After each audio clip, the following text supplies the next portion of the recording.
this is what you are expected to do on your die number. You die star 346, then hash. Then you use the phone number that was used to register the NIN. That's what you will use on this. I use my SIM too because that was what I used registering my NIN. So what you will do now, you enter retrieve NIN retrieve, which is now.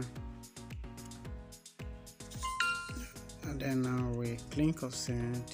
Then again there say this service will cost you 20 naira. You must have card on the SIM card above like 20 naira airtime on the SIM card. So I have more than enough, so I will press 1 and I will press send. So it's processing it now. You could see say your NIN is blah blah blah blah blah blah blah. That is it. So if you can get this number like this as mine is showing, I can now use it to generate it directly from my own end for you. Thank you.